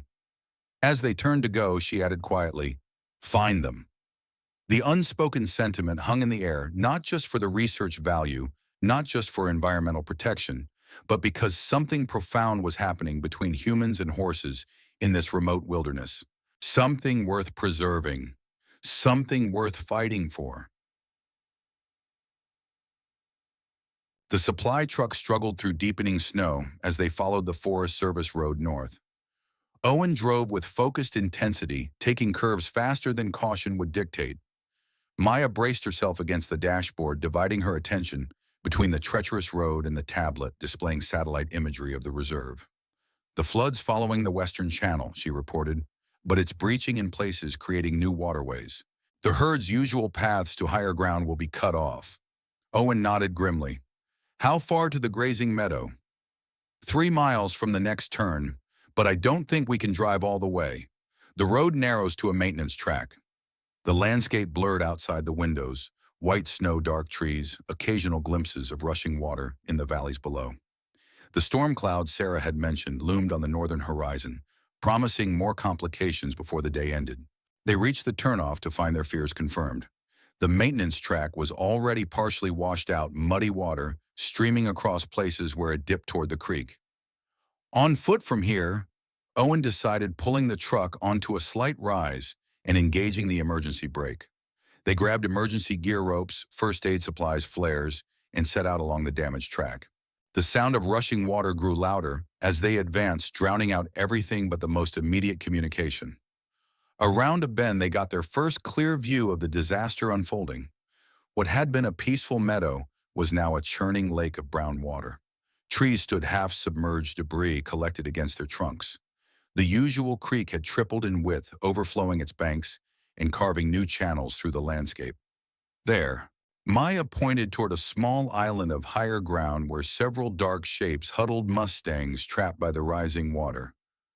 Owen counted quickly. 6, 7, 8. Where are the others? They scanned the chaotic scene, finally spotting 2 more horses stranded on another patch of ground nearly 100 yards away. Still one missing. A distressed whinny cut through the roar of water. On the far side of the newly formed lake, the lead mare paced anxiously along the edge of a steep embankment. She was separated from the herd, unable to reach them through the churning water. Maya raised binoculars to count the trapped horses again. Wait. Flint. I don't see Flint. Another panicked whinny from the lead mare drew their attention. She wasn't just pacing, she was looking into the water, tracking something. A gray form struggled against the current, the young stallion trying desperately to swim through the flood to reach higher ground.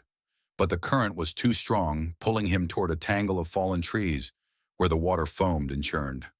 He'll drown, Maya gasped. Without hesitation, Owen shrugged off his heavy jacket and began unlacing his boots. What are you doing? Maya grabbed his arm. Getting a rope around him before he hits those trees. Owen's voice was calm, his movements efficient, the actions of a man accustomed to making life or death decisions. That's insane. The water's freezing, the current too strong. He'll die otherwise. Owen met her eyes. You know what he means to her, to the herd.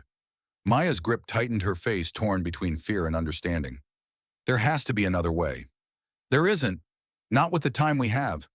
He handed her one end of the rope. Secure this.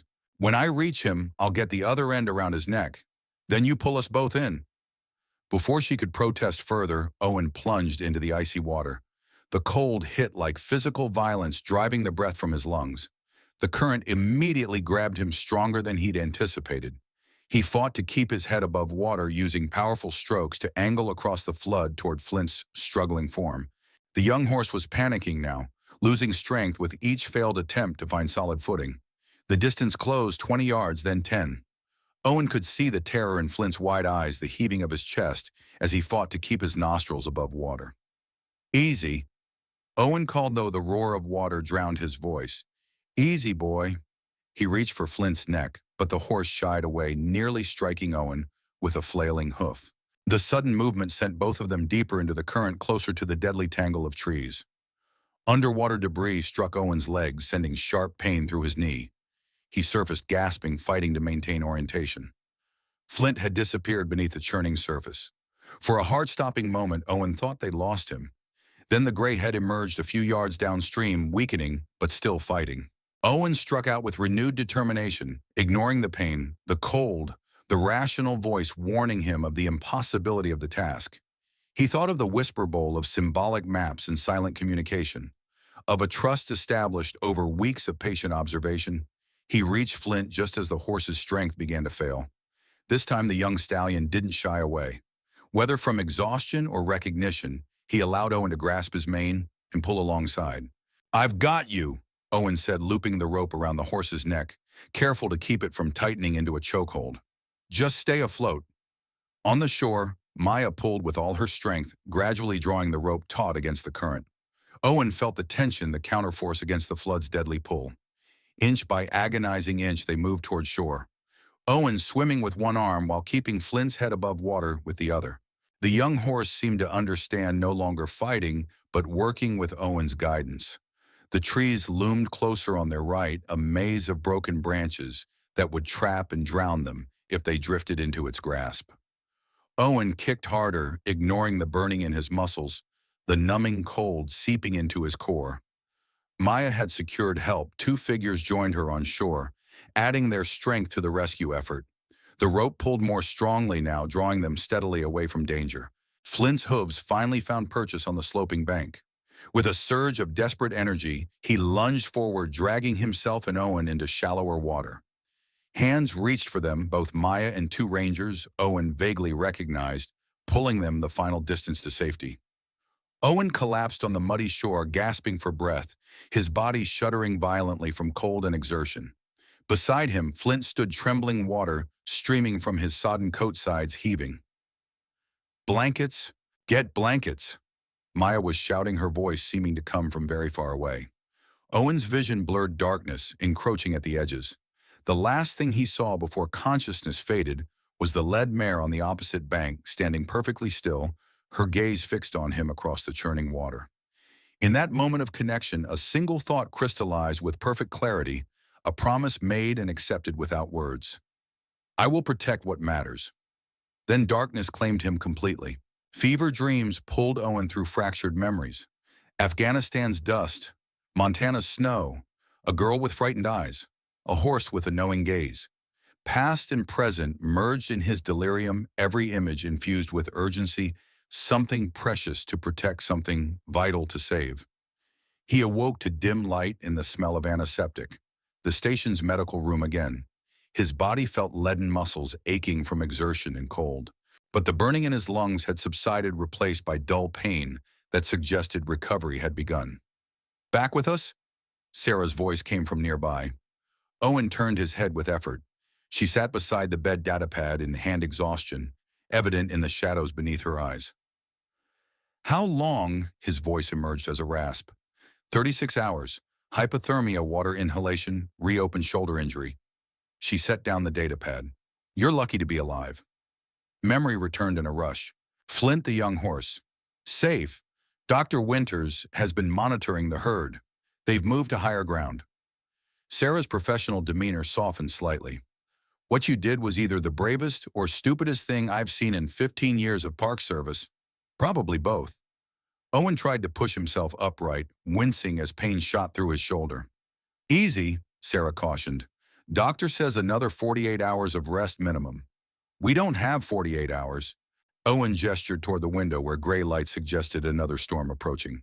The mining company, the flood, they're connected. Sarah sighed heavily. I know. Maya showed me her water analysis. The flood released containment chemicals from Silvercrest test wells, chemical signatures identical to those from their Nevada operation. You reported it, a shadow crossed Sarah's face, to everyone who matters. Regional Office State Environmental Protection, even the governor's staff. She paused. The response was consistent, noted, and under review. They're burying it. No one wants to challenge a multi-billion-dollar corporation during an economic downturn, especially not one promising jobs and tax revenue. Owen absorbed this a cold certainty settling in his gut. The system designed to protect wilderness was failing compromised by the very interests it was meant to regulate. Where's Maya? Field observation. She's been documenting everything: the flood damage, water contamination, the herd's response. Sarah hesitated. She's also been gathering footage for something else, something she calls cognitive evidence. The door opened before Owen could ask for clarification. Maya entered, snow melting from her jacket, camera in hand. Her face brightened visibly when she saw Owen conscious. You're awake, she said, relief evident in her voice. Barely. He managed a weak smile. Sarah stood gathering her datapad. I'll give you two a minute, but read. She fixed him with a stern look. You're confined to this bed until medical clearance. That's a direct order. After she left, Maya approached, setting her camera on the bedside table. Close up, Owen could see the toll of the past days, new lines of strain around her eyes, a tension in her shoulders that spoke of constant vigilance. The herd, he asked, regrouped on the eastern ridge. All accounted for. She smiled faintly. Including a very resilient young stallion who seems no worse for his swim. The news loosened something tight in Owen's chest. And the mare, leading as always, more vigilant now. They're avoiding the contaminated water sources, showing remarkable awareness of environmental threats. Maya paused. She's been returning to the Whisper Bowl each morning, leaving new arrangements. Messages. Maya nodded, retrieving her camera. See for yourself. She showed him a series of photos taken over the past 2 days. The symbolic language had evolved, more complex, more urgent. Pine cone stones and twigs formed intricate patterns that even Owen could recognize as representing geographic features. The leather braid now pointed to multiple locations. They're mapping the contamination spread, he murmured. Yes, in this. Maya zoomed in on a small arrangement at the edge. This appeared yesterday. A circle of tiny white stones surrounded a dark pebble. Beside it lay a single object that made Owen's breath catch, the stone he had carried from Afghanistan, now positioned to bridge the circle, in a larger arrangement representing the reserve. What does it mean? He asked, though somehow he already knew. I think, Maya said carefully, it's you. The white stones are the herd. The dark stone is the threat. And your stone, she met his eyes. It's the connection between worlds, the protector. The interpretation resonated with a truth Owen felt, but couldn't articulate, a role he hadn't chosen, but had somehow been prepared for through years of combat, loss, and isolation. Sarah says our reports are being ignored, he said, changing direction. Maya's expression hardened. Worse than ignored, actively suppressed. I've been locked out of the environmental database where I uploaded water samples. My research grant is suddenly under review. They're pressuring you. They're trying. Her chin lifted slightly. But they've underestimated what I'm willing to risk for this. Owen studied her, the determination in her stance, the quiet ferocity that had replaced academic detachment. In her, he recognized the same transformation he felt within himself. Purpose overriding caution, conviction supplanting doubt. We need to go public, Maya continued, beyond official channels. I've been compiling everything: water analysis, flood documentation, and especially the cognitive evidence. The herd's communication, their strategic responses, their awareness, it's revolutionary. The world needs to see what's at stake here, Owen agreed. Not just land or water, but consciousness itself. A relationship between species unlike anything documented before? Maya sat on the edge of the bed, suddenly looking exhausted. But will it be enough? Public opinion is fickle. Environmental concerns get buried under economic arguments, and most people will dismiss the horse's behavior as anthropomorphism or coincidence. Not if they see it directly. Owen pushed himself more upright, ignoring the protest from his injured shoulder. Not if we show them. How we can't exactly invite the world to the Whisper Bowl. Owen thought for a moment, an idea forming. But we can bring the Whisper Bowl to the world. A live stream. Real-time observation of cross-species communication. Maya's eyes widened. That's brilliant and reckless. If we set up cameras broadcast without authorization, we'd both lose our jobs, Owen finished. At minimum.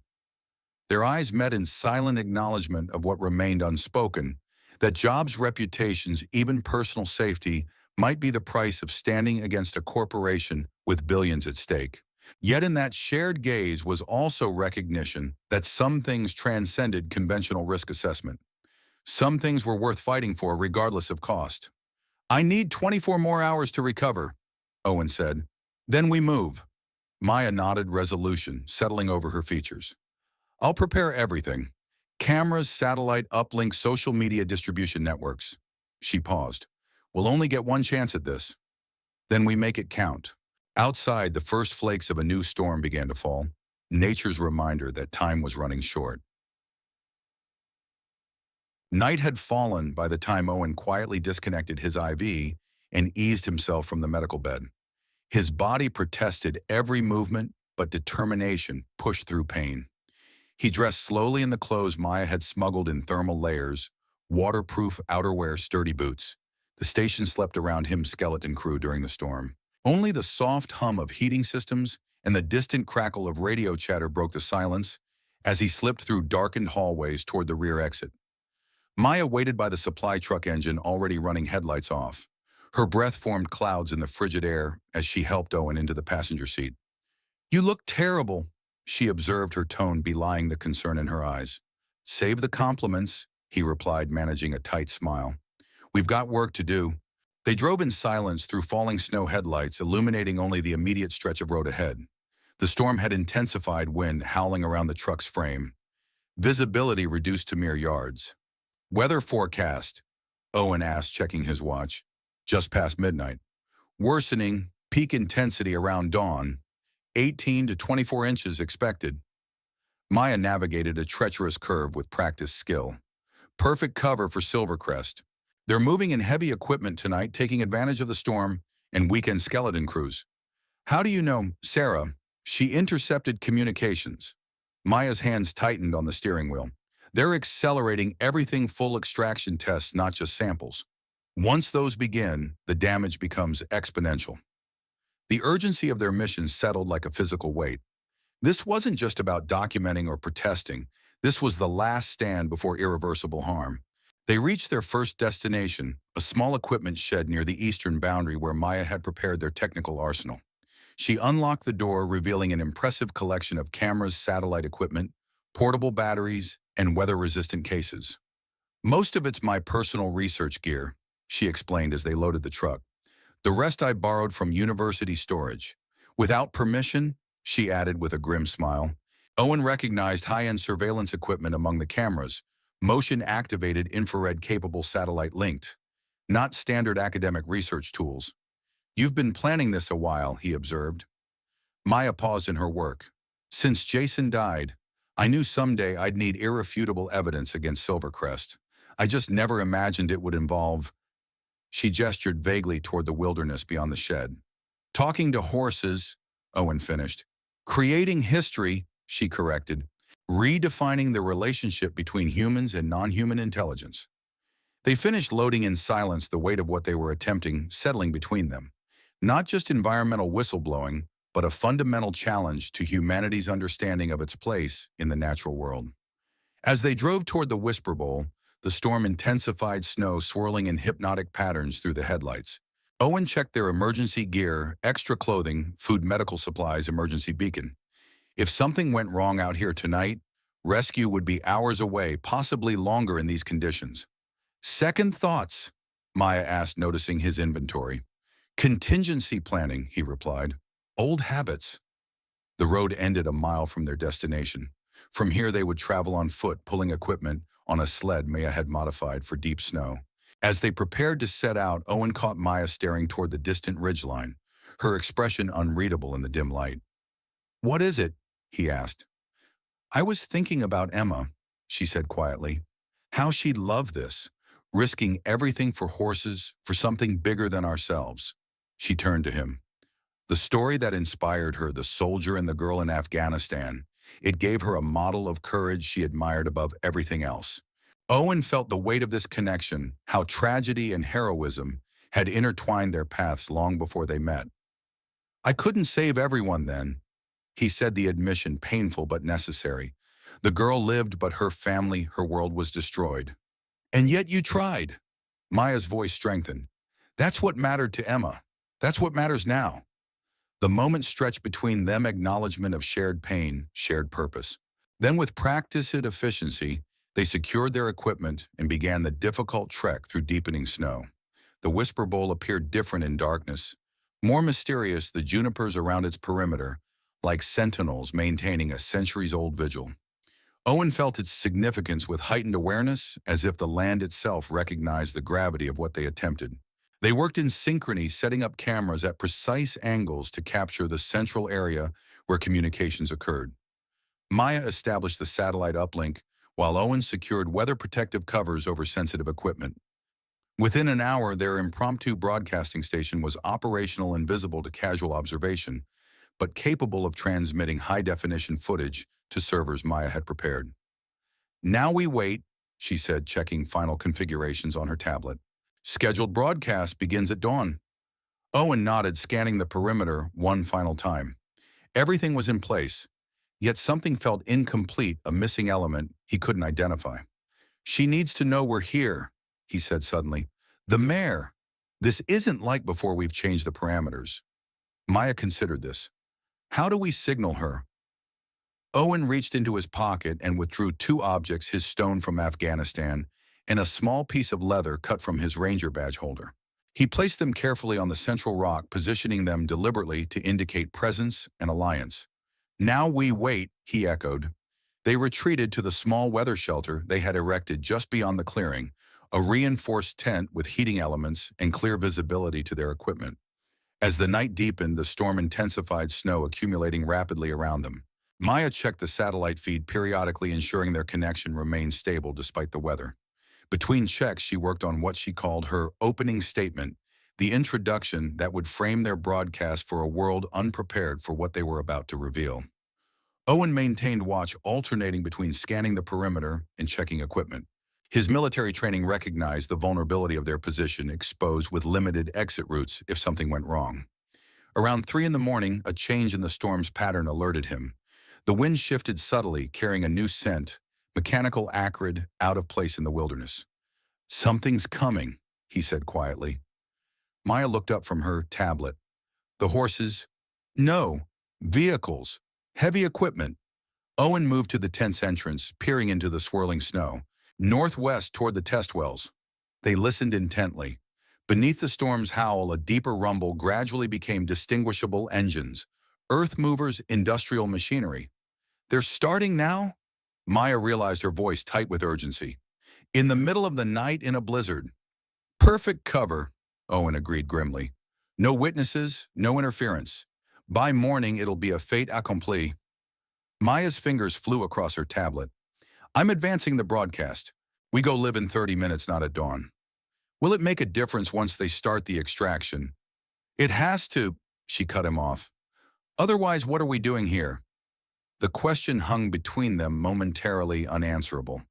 Then Owen nodded once a decision made. I'll check the cameras. Make sure everything's clear. He stepped outside, the cold hitting like a physical blow. The snow had accumulated nearly a foot since their arrival, transforming the landscape into an alien terrain of white drifts and dark shadows. He moved through it with careful precision, checking each camera angle, clearing snow from lenses and sensors. At the edge of the Whisper Bowl, he paused. Something had changed in the atmosphere, a stillness that didn't belong to the storm. He scanned the perimeter, slowly, senses alert for the source of his unease. movement caught his eye. Not the chaotic swirl of snowflakes, but deliberate motion within the junipers. He remained perfectly still watching. From the darkness emerged the led mare, her dark coat nearly invisible against the night, only the steam of her breath revealing her presence. She entered the clearing with measured steps, moving directly toward the central rock where Owen had placed his offerings. Owen held his position, not wanting to disrupt whatever ritual unfolded. The mare inspected the items, nostrils flaring as she caught his scent. Then she raised her head, looking directly at him through the falling snow. Recognition passed between them, acknowledgement of presence, of purpose. In her gaze, Owen sensed not just awareness, but understanding. She knew why they had come, what they sought to protect.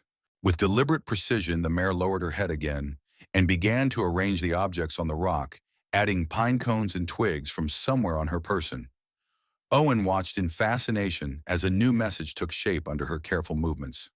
When she finished, she backed away, maintaining eye contact.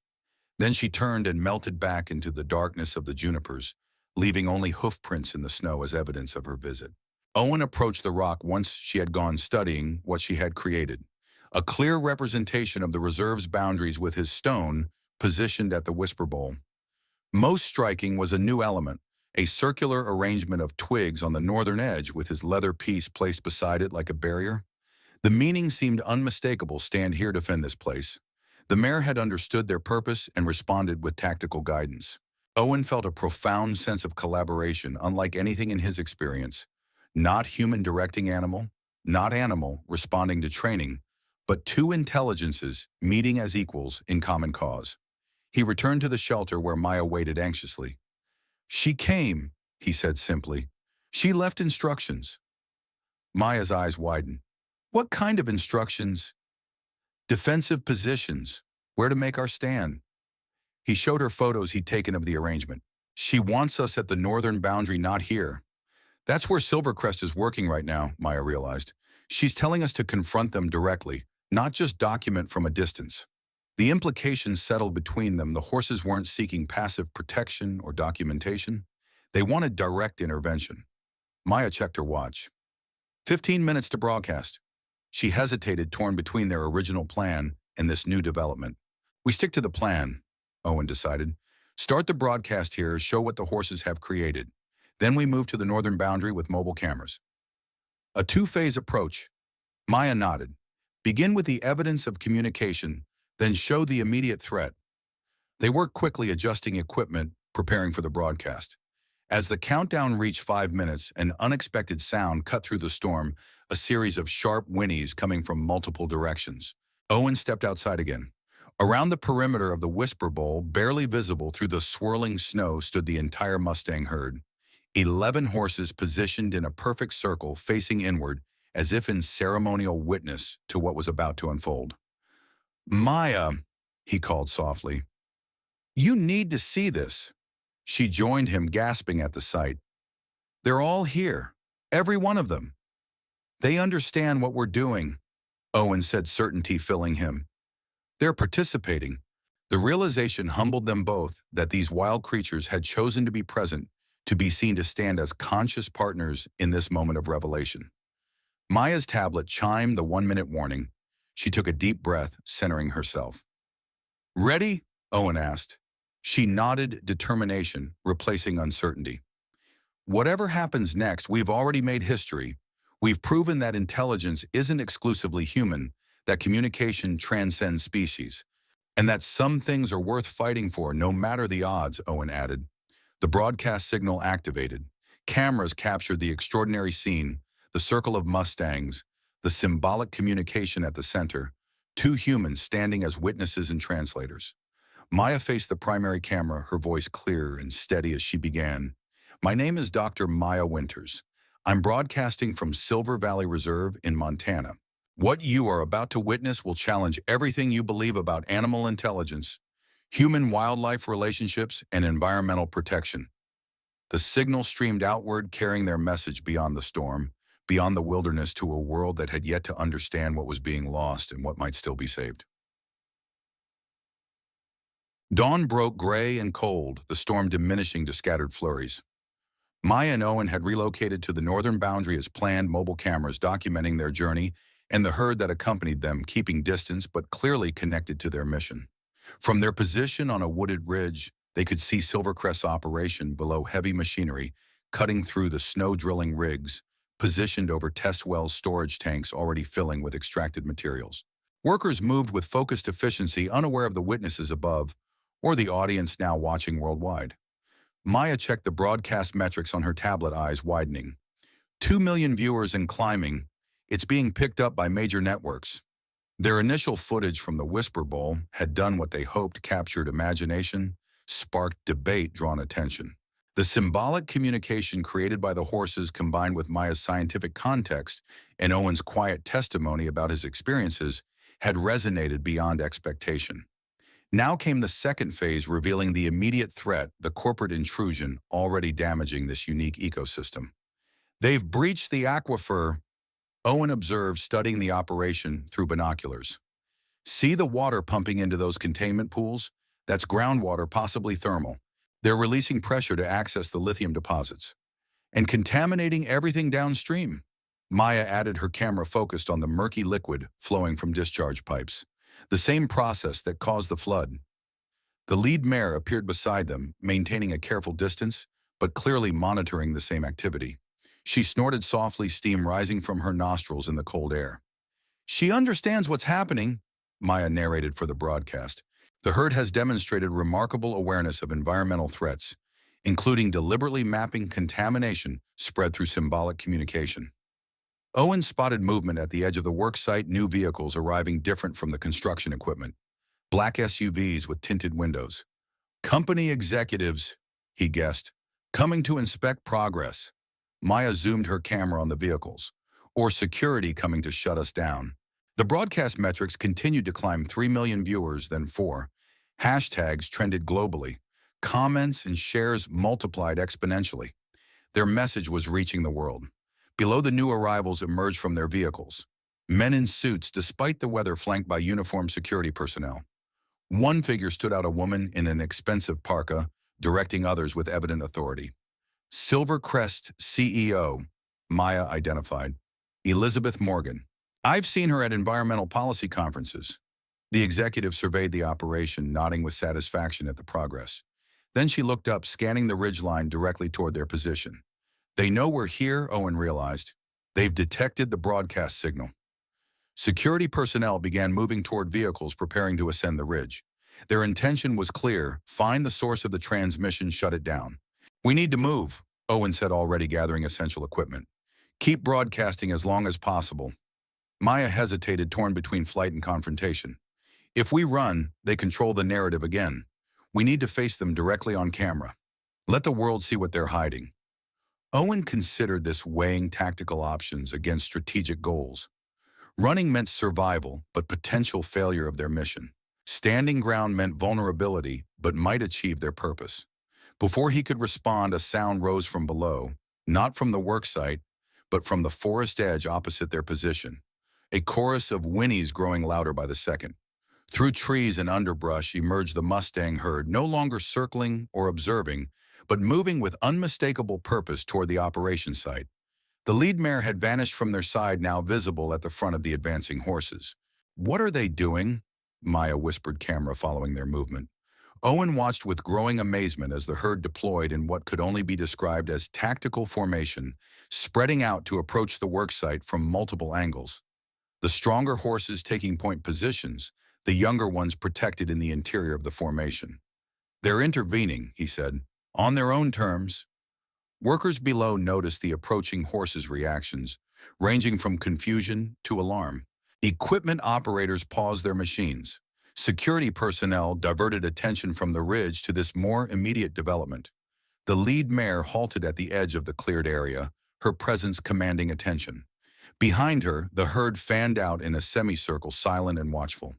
For a long moment, nothing moved, horses and humans locked in a tableau of confrontation. Then the mare stepped forward alone into the open space between wilderness and industrial intrusion. "She's placing herself at risk," Maya narrated, her voice hushed with awe. "Deliberately drawing attention away from the herd, away from us." The camera captured every detail: the mare's deliberate pace, her direct approach toward the company executives, the rising tension as security personnel reached for weapons. No! Owen couldn't contain the shout as he saw rifles being raised. The mare stopped standing tall and unafraid despite the threat. Her posture conveyed neither aggression nor submission, only presence, awareness, intelligence. Elizabeth Morgan stepped forward, waving security back. Curiosity or calculation showed in her expression as she studied the solitary horse confronting her operation. What happened next transfixed millions of viewers worldwide. The mare lowered her head to the disturbed earth, then raised it again, looking directly at the executive.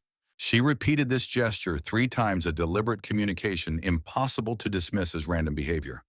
Then she turned, showing her scarred flank and the distinctive pattern that resembled a handprint, a birthmark Maya had documented in her research.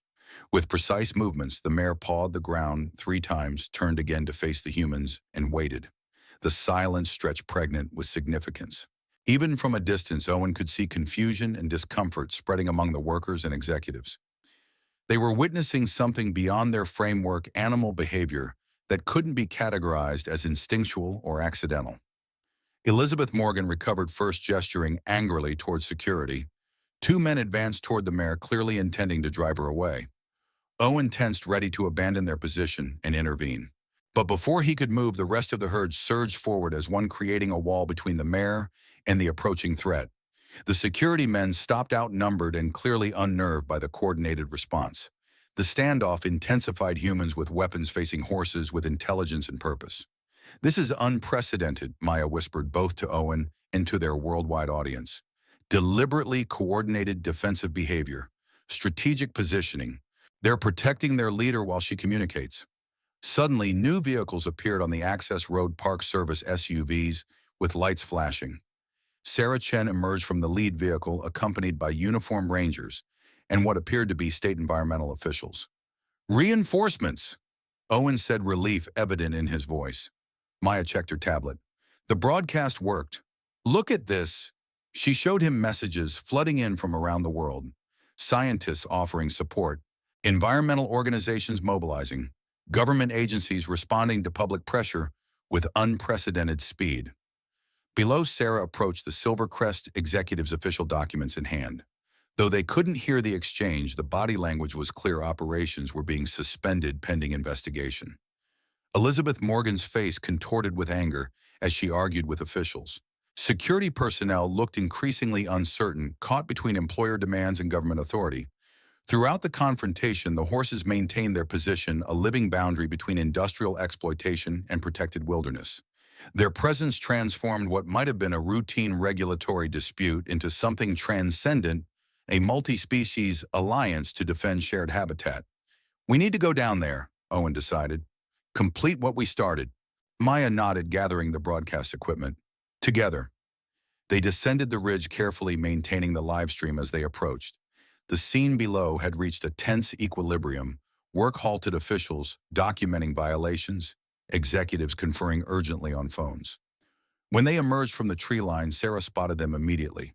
Her expression cycled rapidly through relief, exasperation, and grudging respect. "Your broadcast crashed our servers," she called as they approached. "Every environmental organization from here to Washington demanding immediate action." "Good," Maya replied simply. Sarah shook her head, but a smile tugged at her lips. "EPA emergency response team is inbound. Governor's office suddenly very concerned about water quality." "And the horses?" Owen asked, his focus on the herd still maintaining their vigilant formation. "Protected status under immediate review. Research permits expedited." Sarah glanced at the Mustangs with newfound respect. "Turns out the world is very interested in horses that can communicate complex concepts to humans." Elizabeth Morgan broke away from her group, approaching them with barely contained fury. "This illegal broadcast will cost you everything," she snapped. "Trespassing, interference with permitted operations, corporate defamation, environmental crimes, contamination of protected watershed, violation of endangered species habitat." Maya countered, her camera still recording. "Would you like to continue this discussion live to 5 million viewers?" The executive faltered, suddenly aware of the broadcasting equipment.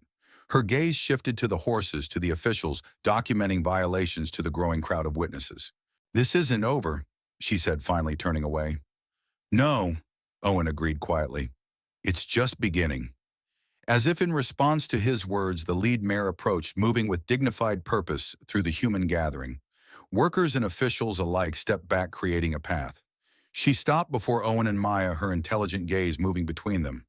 Then with deliberate grace, she lowered her head, not in submission, but in acknowledgement, a gesture of alliance, of mutual respect. Owen extended his hand slowly, palm up. The mare touched her muzzle to it, briefly contact between worlds, between species, witnessed by millions.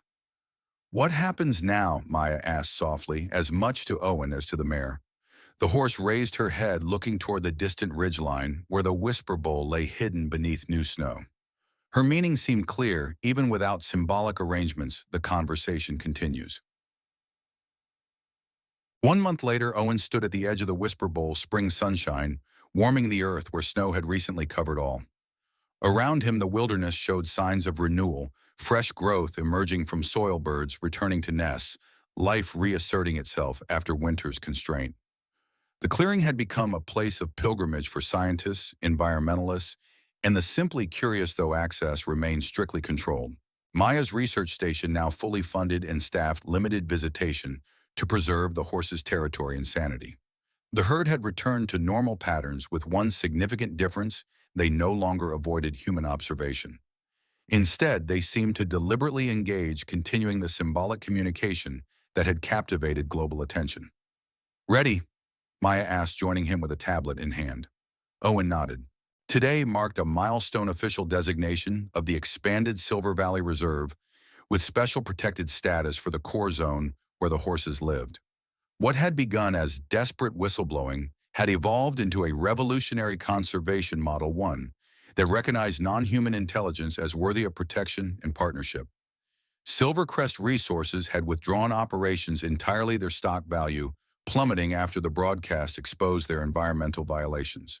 Investigations continued into their Nevada operations and the suspicious death of Maya's colleague.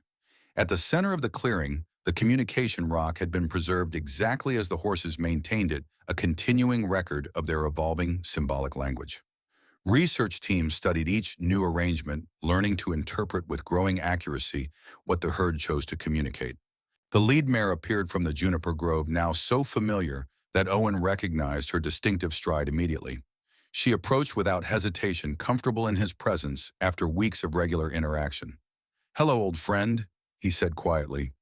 She acknowledged him with a gentle exhalation, then turned her attention to the rock. Today's arrangement reflected the changing season, new elements representing spring growth, migration patterns, potential threats and opportunities in the landscape. Maya photographed each element, adding to the comprehensive database they were building. "The language is evolving," she noted, "becoming more nuanced. They're adapting it based on our responses."